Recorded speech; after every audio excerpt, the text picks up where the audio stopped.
दोस्तों, क्या आपको पता है कि इस संसार की सबसे शक्तिशाली वस्तु क्या है और क्या वो आपके भी पास है?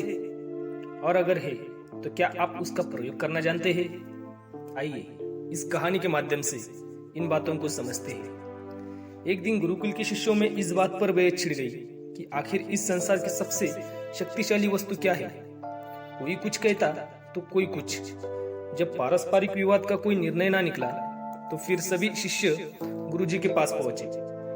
सबसे पहले गुरुजी ने उन सभी शिष्यों की बातों को सुना और कुछ सोचने के बाद बोले, तुम सभीयों की बुद्धि खराब हो गई है।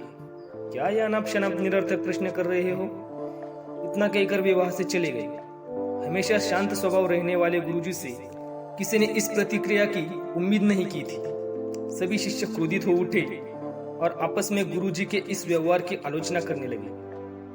अभी वे आलोचना कर ही रहे थे कि तभी गुरुजी उनके समक्ष पहुंचे और बोले, मुझे तुम सब पर गर्व है। तुम लोग अपना एक भी क्षण व्यर्थ नहीं करते और अवकाश के समय भी ज्ञान चर्चा किया करते थे। गुरुजी से प्रशंसा के बोल सुनकर शिष्य गदगद हो गए।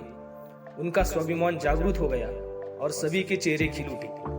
गुरुजी ने फिर अपने उन सभी शिष्यों को समझाते हुए कहा, मेरे प्यारे शिष्यों, आज जरूर आप लोगों को मेरा व्यवहार कुछ विचित्र लगा होगा। दरअसल मैंने ऐसा जानबूझ के आपके प्रश्नों का उत्तर देने के लिए किया था।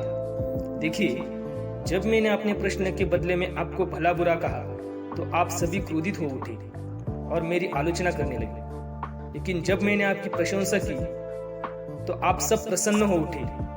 पुत्रों, संसार में वाणी से बढ़कर दूसरी कोई शक्तिशाली वस्तु नहीं है।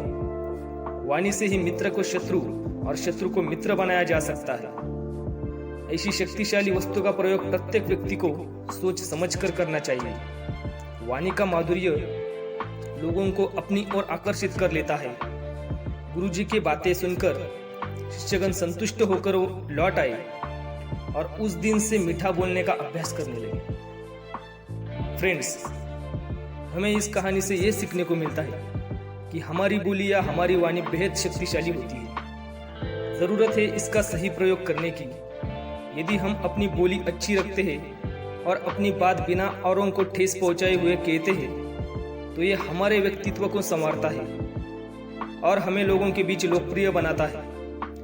वही अगर हम नॉर्मल बात भी डिसरिस्पेक्ट या क्रोध के साथ कहते हैं तो ना हम ठीक से अपना मैसेज कन्वे कर पाते हैं और ना ही दूसरों के हृदय में अपने लिए कोई जगह बना पाते हैं। अतः हमें हमेशा सही शब्दों और सही लहजे का चुनाव करना चाहिए।